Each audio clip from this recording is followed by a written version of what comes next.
Hello guys, आज हम बात करने वाले हैं ट्रांसफॉर्मर मूवी 3 के बारे में। अगर इससे पहले आपने मेरा चैनल सब्सक्राइब नहीं किया है तो सब्सक्राइब करें एंड बेल आइकन भी दबाएं। चलो शुरू करते हैं विदाउट वेस्टिंग टाइम। इस कहानी में हमें साइबरट्रोनियम ग्रह दिखाया जाता है, जहां पर डिसेप्टिकॉन एंड ऑटोबॉट्स के बीच में एक महायुद्ध छिड़ चुका होता है। दोनों ही एक दूसरे के ऊपर हावी होने की कोशिश करते हैं। वो चाहते थे कि दोनों में से कोई एक जीत जाए एंड साइबरट्रॉन उनका हो जाए। पर एक स्पेसशिप जिसका अंदर काफी न्यू टेक्नोलॉजी थी, वो वहां से निकलने की कोशिश करता है। वो स्पेसशिप का नाम होता है आर्कशिप, जिन्हें ऑटोबॉट्स का लीडर सेंटिनल प्राइम चला रहा होता है। मगर तभी वहां पर डिसेप्टिकॉन उस पर हमला कर देते हैं, जिससे उनका शिप भारी नुकसान में पड़कर निकल तो जाता है, मगर थोड़ी दूर के बाद में डैमेज होने के कारण अर्थ के मून पर जाकर गिर जाता है। इसके बाद हमें अर्थ पर सीन दिखाया जाता है 1961 का। यहाँ पर अब यूएसए को लगता है कि जरूर मून पर एक ऐसी प्लेस है जो पूरी तरह अंधेरे से घिरी हुई है, जिससे वहां पर लगता है जरूर कोई एलियन टेक्नोलॉजी मौजूद है। जब ये बात अमेरिका के प्रेसिडेंट को पता लगती है, तो वो वहां पर जाने के लिए एक न्यू टीम बनाता है और कहता है कि जल्द से जल्द जाइए और उस न्यू टेक्नोलॉजी के खोज कीजिए। नहीं चाहते कि रशिया हमसे पहले वो न्यू टेक्नोलॉजी को लोगों के सामने लेकर आए। अब तक अंतरिक्ष में सैटेलाइट ही थे जिनकी मदद से हमें वो सारी इंफॉर्मेशन मिलती थी जो कि अंतरिक्ष में चल रही होती थी। बट अब यूएसए ने ठान लिया था कि वो स्पेस मिशन को बनाएंगे और जिससे वो एक टीम बनाते हैं।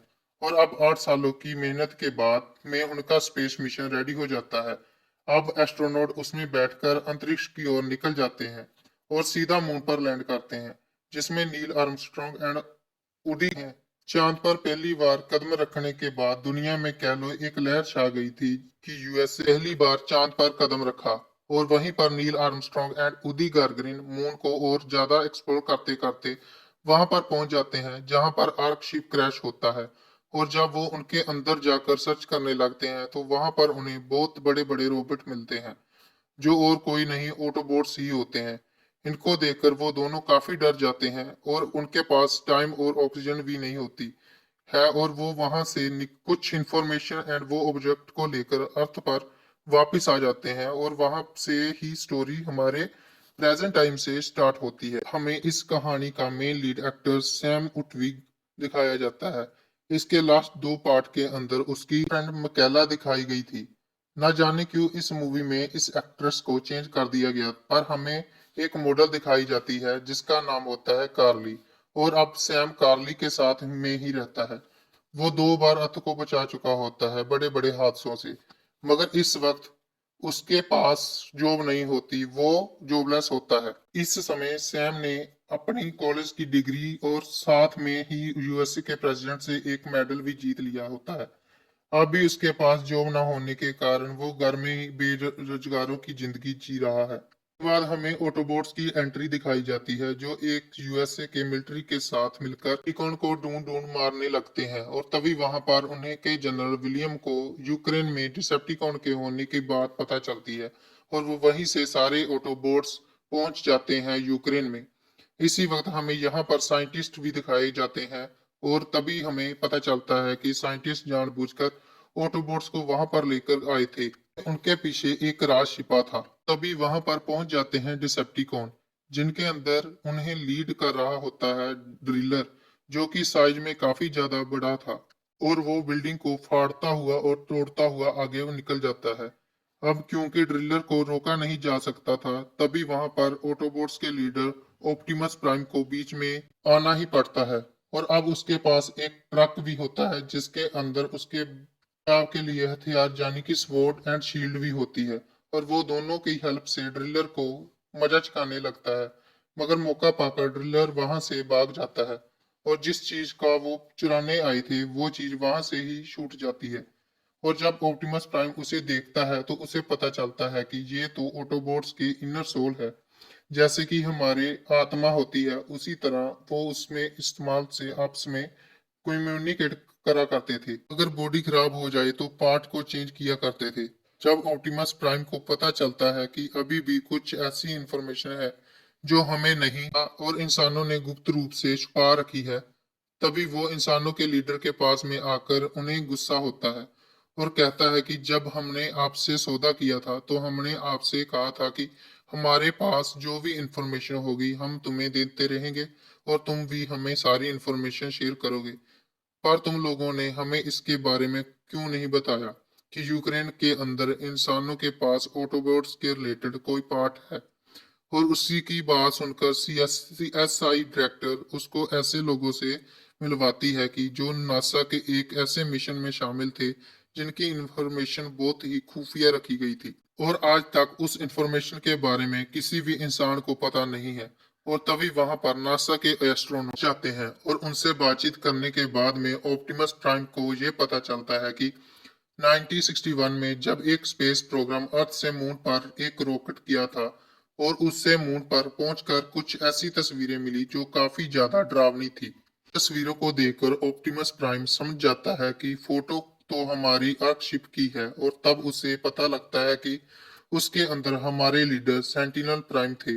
तभी ऑप्टिमस प्राइम बिना वक्त गवाए अपने सभी साथियों को लेकर चांद पर उस जगह पर जाता है जहां पर आर्कशिप क्रैश होता है। जब वो उसके अंदर जाते हैं और उसकी छानबीन करते हैं तो उसके बाद उसको खोलने के बाद उन्हें सेंटिनल प्राइम मिलते हैं और साथ में ही उन्हें कुछ पिलर्स भी मिलते हैं जिनके अंदर 4 ब्लू और एक रेड पिलर मिलता है। जब अर्थ पर वो सभी पिलर्स को लेकर आते हैं तो उनके अंदर बिल्कुल भी जान नहीं बची होती क्योंकि हजारों सालों में चांद पर थे। अब जैसा कि हमें पता है पार्ट के अकॉर्डिंग ऑप्टिमस प्राइम को जिंदा करते सैम विटविकी ने मैट्रिक्स ऑफ लीडरशिप का यूज किया था। तो ऑप्टिमस प्राइम जानते थे कि लीडरशिप किसी को भी जिंदा कर सकती है और वो उसी का इस्तेमाल करके सेंटिनल प्राइम में जान डाल देते हैं। जैसे ही वो जागते हैं सबसे पहले वो वही पर तबाही मचाना शुरू कर देते हैं क्योंकि उन्हें अभी भी लगता है कि वो जंग में है और डिसेप्टिकॉन हम पर भारी पड़ रहे हैं। पर वहां पर ऑप्टिमस प्राइम उन्हें समझाता है कि आप अभी अर्थ पर हैं और जहां पर इंसानी लोग रहते हैं और ये हमारा ग्रह नहीं है और हमारा ग्रह तो काफी सालों पहले तबाह हो चुका है। हमने आपको आर्कशिप से निकाला क्योंकि इंसानों ने बताया कि अभी भी कुछ ऐसे राज हैं जो उन्होंने किए थे और अब उनको की बात मानकर हम मून पर आए हैं और आप मिल गए। में सीन दिखाया जाता है कि सैम को एक कंपनी में जॉब मिल जाती है और फाइनली ये खुशखबरी देने के लिए वो अपनी गर्लफ्रेंड कार्ली के पास जाता है। कार्ली एक बहुत ही बड़ी ऑटोमोबाइल कंपनी में जॉब करती है और वो देखता है कि कार्ली और उसके बॉस के बीच में संबंध काफी अच्छे हैं। पर यह बात सैम को पसंद तो नहीं है, पर वो क्या कर सकता है क्योंकि वो उसका बॉस है। दूसरी ओर हम डिसेप्टिकॉन के लीडर मेगाट्रॉन को देखते हैं। हर पार्ट में हमने देखा कि कैसे वो अपना शरीर किसी दूसरी गाड़ी में बदलकर चेंज कर लेता है। बट इस बार वो काफी ज्यादा बुरी हालत में है क्योंकि पिछले टाइम ऑप्टिमस प्राइम ने उसकी हालत काफी खराब कर दी थी और तब वो अपने सभी डिसेप्टिकॉन को बुलाकर खबर देता है कि मून पर जो लोग नासा के थ्रू गए थे उन्हें पता है कि डार्क साइड में क्या छिपा है। तुम लोग उन सबको मार दो जो मिशन में शामिल थे। फिर ये बात सुनकर सभी डिसेप्टिकॉन वहां से अर्थ में आकर उस सभी को मारने लगते हैं और इसी के साथ एक इंसान और होता है, जेरी, जो अपनी असलियत छुपाकर एक कंपनी में काम करता है। उस कंपनी में सैम भी होता था। हालांकि सैम को पता नहीं था कि जेरी नासा के उसी प्रोग्राम में था जिसके अंदर डार्क साइड ऑफ मून के अंदर कुछ राज छिपे थे। पर जेरी सैम को पहचान जाता है और कहता है अर्थ पर 4 हमले हुए थे जिसके अंदर ऑटोबॉट्स और डिसेप्टिकॉन में थे। मेरे पास कुछ ऐसी राज हैं जिनके अंदर चांद के पीछे छुपे ऐसे राज हैं जिन्हें तुम्हें पता होना चाहिए। और वो एक छोटा सा पेपर सैम को देकर अपने काम को वापस करने के लिए चला जाता है। तभी वहां पर एक डिसेप्टिकॉन पहुंच जाता है और वो उसे पूछता है कि तुम नासा में काम करते थे, तुमने सैम को जरूर कुछ बताया है, बताओ तुमने उसे क्या बताया है, वरना मैं तुम्हें जान से मार दूंगा। लेकिन जेरी उसे कुछ नहीं बताता है और गुस्से में आकर वो जेरी को मार देता है। जैसे उसे पता चल जाता है कि हमारी तरफ कोई खतरा आ रहा है, सैम सबसे मदद मांगता है। सीएसआई डायरेक्टर के पास भी जाता है और कहता है कि मुझे पता है मून के डार्क साइड के अंदर जरूर कुछ राज छुपे हैं मगर उनमें से कुछ इंसान उस राज को छुपाना चाहते थे पर वो अभी तक उस राज पर पर्दा नहीं उठा पाए। मैं चाहता हूं कि आप कुछ रोबोट को मेरे साथ मून पर भेजें ताकि उस राज का पता लगा सके, पर सीएसआई डायरेक्टर उसकी कोई भी बात नहीं सुनती और सैम को वहां से जाने के लिए कह देती है। फिर सैम कॉल लगाता है एजेंट साइमंड्स को, जो कि सेक्टर 7 की काफी अच्छी एजेंट थी। उनकी मदद लेने को अब वो सीधा उनके घर में पहुंच जाता है और फिर वो एविडेंस जुटाना शुरू कर देता है कि आखिर मून पर ऐसे क्या राज दबे हैं जिनकी वजह से पूरी नासा और ऑटोबॉट्स एंड डिसेप्टिकॉन के बीच में जंग छिड़ी पड़ी है। तभी उन्हें कुछ इंफॉर्मेशन मिलती है कि यूएस के बाद भी रशियन टीम मून पर पहुंची थी। एक रशियन स्पेस शटल भी था जिनके बाद जाकर कुछ फोटोज क्लिक करी थी, मगर उन लोगों को अर्थ पर आने के बाद सभी की मौत की खबर मिली थी। न जाने वो कैसे मर गए। एक्सीडेंट के अंदर कोई क्यों मर सकता है? जो इंसान एक स्पेस शटल चलाना जानता है तो कार एक्सीडेंट उसका क्या ही बिगाड़ सकता है। और फाइनली साइमंस अपने डिटेक्टिव को रशियन के की टीम के पीछे लगा देती है। काफी दिनों के जांच पड़ताल के बाद में वो सभी पहुंच जाते हैं उन रशियन एस्ट्रोनॉट के पास में जो कि यूएस के बाद में वहां पहुंचे थे। उनसे बात करने के बाद में उन्हें पता चलता है कि अपोलो 11 जो कि यूएस की तरफ से मून भेजा गया था, उन्हें वहां पर एक ऐसी मशीन मिली थी जिसके अंदर एलियन टेक्नोलॉजी थी। इस बारे में उन्होंने दुनिया को कुछ नहीं बताया। हम जब वहां पर गए तो हमने वहां पर ऐसी फोटोज क्लिक की जिन्होंने सभी का दिमाग हिला दिया। वहां पर कुछ ऐसे रोबोट थे जो बड़े बड़े पिलर्स को खींच कर लेकर जा रहे थे। तभी वहां पर सैम को पूरी बात समझ में आ जाती है। अब सैम को ये पता चलता है तो 11 के पहुंचने के पहले डिसेप्टिकॉन ऑलरेडी मून पर आ चुके थे और जो न्यू टेक्नोलॉजी वाला आर्कशिप जिसके अंदर सेंटिनल प्राइम मौजूद था, वहां पर डिसेप्टिकॉन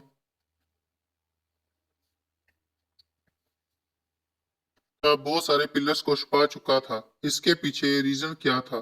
थोड़ी बहुत सर्च करने के बाद सैम को ये पता चलता है कि वो सभी पिलर्स को चलाने के लिए सिर्फ एक ऑटोबॉट काम आ सकता था, जो कि था सेंटिनल प्राइम। मगर उस हादसे के कारण सेंटिनल प्राइम कोमा में चले गया था और डिसेप्टिकॉन के पास में वो पावर नहीं थी जिससे वो सेंटिनल प्राइम को जगा सके। वो पावर सिर्फ ऑप्टिमस प्राइम के पास में थी, क्योंकि matrix of leadership Optimus prime के पास में ही था और वो सिर्फ इंतजार ही कर रहे थे कि बहुत सारे ऑटोबॉट्स मून पर आए और सेंटिनल प्राइम को जिंदा करें। क्योंकि सेंटिनल प्राइम ही एक ऐसा था जो कि सारे पिलर्स को स्टार्ट करके इस धरती पर और मून के बीच एक ऐसा पुल बना सकता था जिसकी मून पर शिपें सारे सारे डिसेप्टिक पर आ सकते थे। पिलर्स के अंदर एक ऐसी पावर होती है जो कि एक पूरा ब्रह्मांड बना सकती है। हर बार ट्रांसफॉर्मर की सीरीज में ऐसी टेक्नोलॉजी होती है कि हर बार हमारी दुनिया को साइबरट्रोनियम से बदलने की कोशिश करती है। पार्ट 1 में हमने देखने को मिला आर्कशिप, पार्ट 1 2 में एनर्जॉन, पार्ट 3 में फिजिकल पिलर्स जिनकी हेल्प से पूरी दुनिया को साइबरट्रॉन में बदल सकते थे। पिलर्स भी आर्कशिप की तरह ही काम करते थे। अगर वो किसी भी इलेक्ट्रॉनिक चीज के संपर्क में आएगा तो उसमें म्यूटेट कर देगा, चाहे वो ऑटोबॉट बने या डिसेप्टिकॉन, मगर वो म्यूटेशन जरूर करेगा। अब जब सैम को सारी बात पता लग गई थी तो वो सारी चाल थी डिसेप्टिकॉन की सेंटिनल प्राइम को जगाने की। तब वो फटाफट से यूएसए के अंदर सीएसआई और सभी ऑटोबॉट्स को बताने के लिए निकलता है कि तुम्हारी जान को खतरा है। सेंटिनल प्राइम ऑटोबॉट्स में नहीं बल्कि डिसेप्टिकॉन में मिलने से होता है। और जब वो रास्ते में जा रहा होता है तभी वहां पर मेगाट्रॉन के भेजे हुए डिसेप्टिकॉन उस पर हमला कर देते हैं। फिर इसका सबसे बेस्ट सीन दिखाया जाता है जहां पर बम्बल भी सैम की जान बचाकर है, क्योंकि उनके पीछे पड़े होते हैं बहुत सारे डिसेप्टिकॉन जो कि एक एक करके वहां रोड पर मौजूद सभी गाड़ियों को उड़ा देते हैं। मगर फिर भी बम्बल भी काफी ज्यादा मेहनत करके सैम को बचा लेता है। वहीं दूसरी ओर सेंटिनल प्राइम को भी होश आ जाता है और वो उनसे पूछता है कि जब तुम मून पर आए थे तो तुमने जरूर 5 पिलर भी देखे होंगे, वो पांचों पिलर कहाँ है? तभी ऑटोबॉट्स उन्हें मना कर देते हैं बताने के लिए, क्योंकि सभी ऑटोबॉट्स ने इंसानों से वादा किया था कि वो अंतरिक्ष में एलियन टेक्नोलॉजी किसी को भी नहीं बताएंगे। यह सुनकर सेंटिनल प्राइम को गुस्सा आ जाता है और वो वहीं अपनी गन से आयरन हाइड को शूट कर देता है। यह देखकर वहीं पर मौजूद ऑटोबॉट उससे लड़ने की कोशिश करते हैं, मगर सेंटिनल प्राइम बहुत ज्यादा ताकतवर था, वो एक एक करके सभी को मार देता है। दूसरी तरफ ऑटोबॉट्स को पता लगता है कि सेंटिनल प्राइम ने हमला किया है, वो CIA की लोकेशन पर पहुंचने की कोशिश करते हैं, पर उन्हें रास्ते में डिसेप्टिकॉन घेर लेते हैं। तभी वहां पर हमें ऑटोबोट्स एंड डिसेप्टिकॉन के बीच फाइट देखने को मिलती है। फिर हमें दिखाया जाता है सबसे तगड़ा डिसेप्टिकॉन शॉकवेव। वही हमें रात का सीन दिखाया जाता है, जहां पर सेंटिनल प्राइम अपने सभी पांचों पिलर्स को मिलाकर इस धरती से मून का वो रास्ता जोड़ देता है कि सारे डिसेप्टिकॉन अर्थ पर आ सके। जैसे ही वो ऐसा करता है तब वहां पर ऑप्टिमस प्राइम पहुंच जाता है। तब सेंटिनल प्राइम उसे कहता है कि तुम मुझे नहीं रोक सकते। अगर मैं चाहूं तो तुम्हें चुटकियों में मार सकता हूं, मैं मारूंगा नहीं, क्योंकि तुम मेरे दोस्त हो। तुम्हें याद होगा जब हम साइबरट्रॉन पर रहते थे, तब हम वहां पर थे। अब हमारा जहाँ क्या हाल है, हम जहाँ पर इंसानों के फेंके हुए टुकड़ों पर जी रहे हैं। तब ऑप्टिमस प्राइम उसे कहता है कि इंसान बहुत अच्छे हैं, उसने अंदर जज्बात हैं, उनके अंदर फीलिंग्स है, और आप उन्हें नुकसान मत पहुंचाइए। अगर डिसेप्टिकॉन धरती पर आते हैं तो सारी धरती का विनाश कर देंगे, हर किसी को जान से मार देंगे। आप डिसेप्टिकॉन का साथ मत दे। मगर सेंटिनल प्राइम ऑप्टिमस की बात नहीं मानता है और सभी डिसेप्टिकॉन को धरती पर बुला लेता है। और धरती पर आने के बाद में अब धरती पर आ जाता है। सारे डिसेप्टिकॉन हर किसी को जान से मार देते हैं और साथ ही यूएस मिलिट्री के पास संदेश भेजते हैं और कहते हैं कि अगर हमारे प्रकोप से बचना चाहते हो तो सारे ऑटोबोट्स को जहां से दूर भेज दो। अगर यहाँ रहे तो हम जंग करते रहेंगे। तब सारे यूएससी की गवर्नमेंट, सीएसआई, मिलिट्री ये डिसाइड करते हैं कि हम ऑटोबोट्स का साथ नहीं देंगे, क्योंकि इन्हीं के कारण डिसेप्टिकॉन हमें मार रहे हैं। ये बात सुनकर ऑटोबोट धरती से जाने की तैयारी करते हैं और एक बहुत बड़े स्पेसशिप में बैठ जाते हैं। बट सैम नहीं चाहता था कि वो जाएं। उसे पता था कि डिसेप्टिकॉन बहुत बुरे हैं और ऑटोबोट्स के जाते ही वो धरती को नष्ट कर देंगे। पर वो क्या कर सकता था, क्योंकि एक छोटा सा डिसेप्टिकॉन घड़ी की तरह शेप में उसके हाथ में बैठा था और वो चाहता था कि वो सारी इंफॉर्मेशन ऑटोबोट्स में से निकलवाने की वो कौन सी दुनिया में जा रहे हैं, उनकी रणनीति क्या है। मगर ऑप्टिमस प्राइम समझ गया था कि सैम के पास कोई प्रॉब्लम है जिसके कारण वो हमसे ये क्वेश्चन कर रहा है। तब वो ऑप्टिमस प्राइम कहता है कि हमारी लड़ने की कोई भी राजनीति नहीं है, तुम्हारी दुनिया छोड़कर जा रहे हैं, अब तुम्हारी दुनिया तुम्हारे हवाले। सैम को अलविदा कहकर चले जाते हैं। ऑटोबोट्स के जाने के बाद धरती पर डिसेप्टिकॉन धरती को अपना बनाने के लिए सबको मार रहे हैं। तब सेंटिनल प्राइम अपने 5 पिलर डिस्कोर और डिसेप्टिकॉन अपने साथ लाए पिलर्स को इकट्ठा करके एक टावर पर चढ़ के अपना साइबरट्रॉन बनाने लगता है, जिसमें उसका साथ देता है डेलन, जो कार्ली का बॉस होता है। और जब कार्ली देखती है कि डेलन ने हमारे साथ धोखा किया है, उसे पता था कि जब मून पर रशिया की टीम पहुंची थी तो उसे टीम को खरीद लिया था और सारे पैसे डिसेप्टिकॉन के दिए थे, सारी उन बातों को राज रखने के लिए, ताकि वो उस तक ना पहुंच सके। अब कार्ली डेलन के कब्जे में होती है और उसे बचाने पहुंच जाता है सैम। जब वो वहां पहुंचता है तो सारे डिसेप्टिकॉन उस पर हमला कर देते हैं। तभी वहां पर ऑटोबोट्स भी आ जाते हैं, क्योंकि तब ऑप्टिमस प्राइम ने सैम में झूठ बोला था, क्योंकि वो जानता था कि सैम को कोई प्रॉब्लम है जिसकी वजह से वो क्वेश्चन कर रहा है। और फिर डिसेप्टिकॉन में उससे लड़ना शुरू कर देते हैं। फिर हम इस कहानी के बहुत बड़े बड़े सीजीआई देखने को मिलते हैं और डिसेप्टिकॉन के पास होता है बहुत बड़ा डिसेप्टिकॉन ड्रिलर, जिससे लड़ते लड़ते मिलिट्री की सभी गोलियां खत्म हो जाती हैं। तब उनके पास सिर्फ रॉकेट लॉन्चर बचा होता है। तब सैम कहता है कि हम बड़ी सी बिल्डिंग पर जाकर उन पांचों पिलर्स पर निशाना लगाएंगे ताकि उनका कनेक्शन टूट जाए। जब वो वहां से निकलने लगते हैं तभी वहां पर शॉक वेव आ जाता है और हमला करते लगता है। सभी उनसे बचने के लिए बिल्डिंग में कूदने लगते हैं और स्लाइड करते बिल्डिंग का ग्लास तोड़कर दूसरी बिल्डिंग में कूद जाते हैं और बच जाते हैं।